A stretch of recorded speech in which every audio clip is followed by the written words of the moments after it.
Jeff Bezos, the billionaire founder of Amazon and unfortunately also the owner of the Washington Post, is putting his thumb on the free press's scale with a shocking new mandate for editorial writers.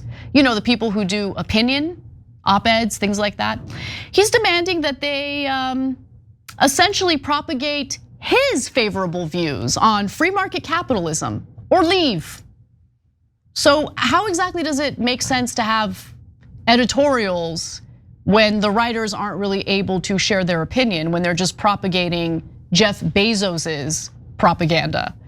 Okay, so he says this in a note that he sent to Washington Post's team this morning on X. So he writes, "I'm writing to let you know about a change coming to our opinion pages. We are going to be writing every day in support and defense of two pillars: personal liberties and free markets. We'll cover other topics too, of course, but viewpoints opposing those pillars will be left to be published by others." So in other words, we're going to publish editorials that benefit me and my worldview and help me maximize my profits. Okay. And he also writes, "I'm confident that free markets and personal liberties are right for America. I also believe these viewpoints are underserved in the current market of ideas and news opinion." And then he informs about how he pushed someone out because they were unwilling to play ball with this new ridiculous directive. "I offered David Shipley, whom I greatly admire, the opportunity to lead this new chapter. I suggested to him that if the answer wasn't hell yes, then it had to be no. After careful consideration, David decided to step away. This is a significant shift. It won't be easy, and it will require 100% commitment. I respect his decision. We'll be searching for a new opinion editor to be my little bitch," that was my addition to his statement, "to own this new direction." Okay. So basically what Jeff Bezos communicated to the American people is that the editorial portion of the Washington Post is now useless and not worth reading at all. That's it. That's literally what he did by putting out the statement. Yeah, that statement was amazing. I love so many parts of it. It's the free market thing. It's underserved. It's like, yeah, you know, I watch CNN, MSNBC, Fox News. It's all just like UBI and wealth tax. This, it's just endless calls for regulation. Like, it's so ridiculous. And then it'll take 100% commitment. It'll be hard to not allow dissenting opinions to be. How hard is that? They email you with a pitch and you delete it. That doesn't, censorship doesn't seem that difficult in this particular context. Didn't conservative voters feel a lot of rage over censorship? I mean, what happened? I've been trying for a very long time to get people to understand that when the left and the right uses the term free speech, they mean very different things. And I think this is a demonstration of it. They're not gonna have a single problem with that. As you're gonna demonstrate, they love it because it is consistent with what they mean when they talk about free speech and censorship and stuff like that, which has no relationship to either the way we think about it, or I would argue the way the Constitution and the founders thought about it. But I would also quickly say, before you move on to those reactions, I think the most obvious part of this that's terrible is that they're gonna be censoring these alternative viewpoints. But the second bad part of it is, it's not even, like, we shouldn't cede to him these two pillars, personal liberties and free market. He uses those terms as if, we all mean the same thing when we say those things too. No, not at all. Dude is totally cool with a lot of what Donald Trump has been doing, Elon Musk doing, massive violations of personal liberties, just not the personal liberties that a white billionaire cares about. The free market means a certain thing if you're a billionaire who owns a monopoly over something like, Amazon and owns the Washington Post. The free market means a certain thing. It's you're free, hands off of you. But they want the government to be involved in subsidizing things and taking out their competitors and crafting our trade policies to benefit them. None of that has any bearing on a free market. They want those interventions. And so the pillars, it would suck if he was being honest about the pillars, but he's not even being honest about the pillars. No, he's not. Those pillars are spinning so fast you can barely see them. So let me ask a question to Jeff Bezos, which of course I won't get an answer to, but maybe he's watching. Okay, if one of your pillars is supporting, the free market, can the Medicare system negotiate drug prices? I'm not talking about price fixing. I'm simply asking, can Medicare, which we the taxpayers fund, negotiate with pharmaceutical companies in order to get lower prices for drugs so American taxpayers are no longer getting fleeced by the pharmaceutical companies? Can we do that? Because I mean, how is it free market when you're not even able to negotiate prices? Yeah. Well, let me modify that slightly. Can Anna write an op-ed pushing for Medicare price negotiations? Yeah, can I do that? Is that okay? I mean, that's Does free that market. fit with the narrow range of opinions that are allowed under your concept of free speech? Yeah. By the way, can I write a piece, an opinion piece for the Washington Post about the importance of having strong antitrust enforcement with the Federal Trade Commission? Because these mergers and acquisitions are certainly creating monopolies, thus depriving Americans of free market choices. But again, that's the concept of a free market that he would definitely not cede to you. Right. The only violation of a free market is government regulation and interference. Not setting up cartels and coordination using AI models to make sure that rent is price fixed across neighborhoods between different companies. All of those are massive violations of the very concept of a free market. Right. But I doubt he would give a damn about any of it.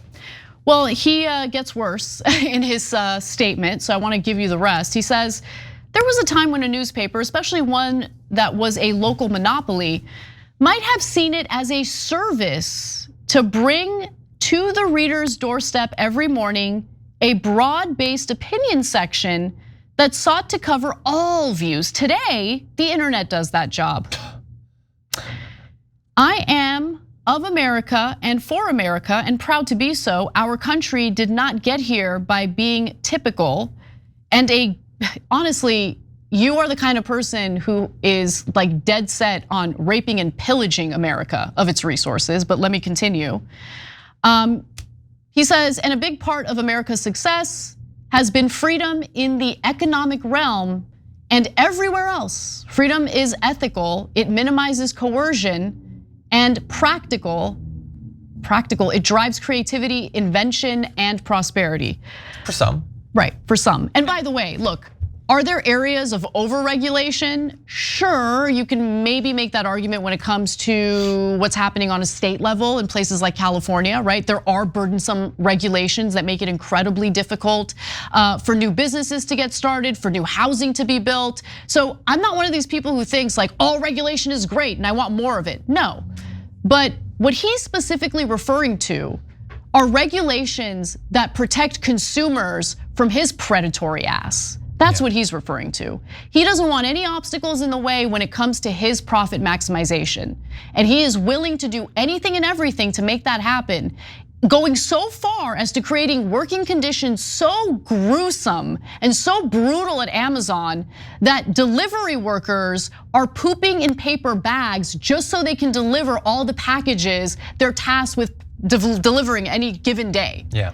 Is that the America that working class Americans want to live in? I doubt it, but that's what Jeff Bezos wants. And that's what people like Charlie Kirk want as well. So let's get to all the details on how people are responding to this.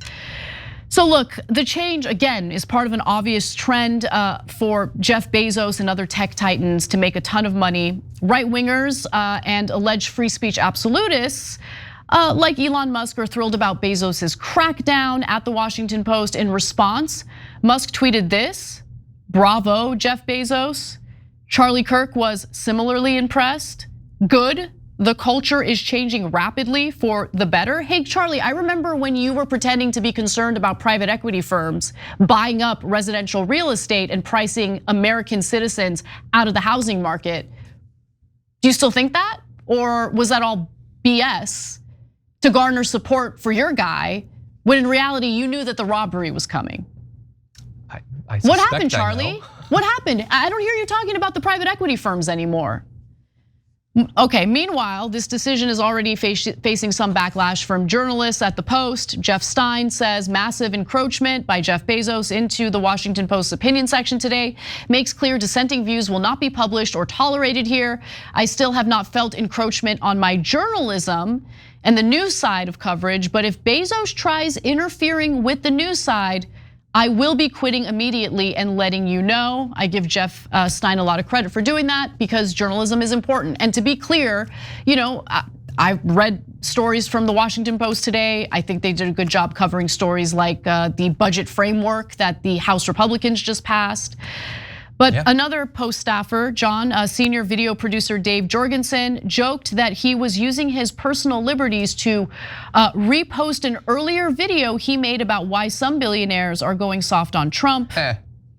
And Bernie Sanders, Senator Bernie Sanders weighed in, drawing attention to the oligarchs. This is what oligarch ownership of the media looks like. The second richest guy in the world, Bezos, owns the Washington Post. He has now declared that the editorial page of that paper is going Trump right wing. Surprise, Mr. Musk agrees. We must support independent media. I agree. And I agree with that. Bernie, come back on the network, let's talk. But anyway, so Charlie Kirk says the culture is changing for the better.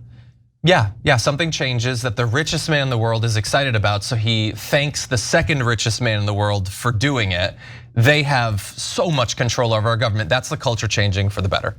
Oligarchy, that's all it is. They want our society to be utterly dominated by billionaires. We've been saying forever, that's who created their careers. Of course the right-wing media is gonna support these people. That's the ones who propped them up, gave them the advertising, helped them get the social media following. And so they're thanking them. They've been paid for years and now it's paying off for the billionaires. And look, any editorial board is gonna exercise some control over what's published there. Not everybody in the world has a right to be published in the Washington Post, but what they're carving out isn't like some whack job sending in like feces smeared on paper saying I should be allowed to own a nuke.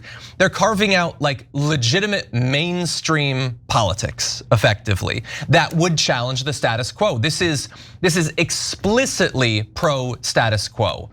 Okay, anything that challenges the economic owners of our country, those who control the centers of political power, is simply not gonna be allowed. It is explicit censorship.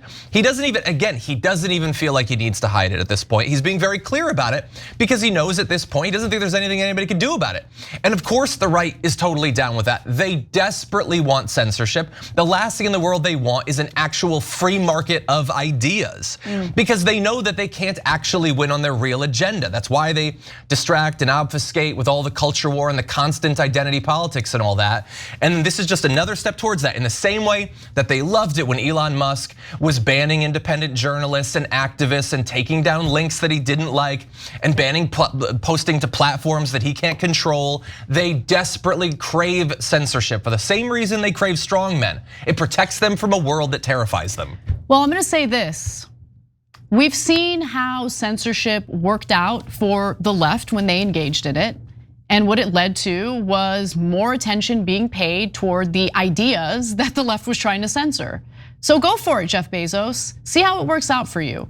But I suspect that the American people are going to find out about the robbery one way or the other, and we'll make sure of that. Every time you ring the bell below, an angel gets his wings. Totally not true, but it does keep you updated on our live shows.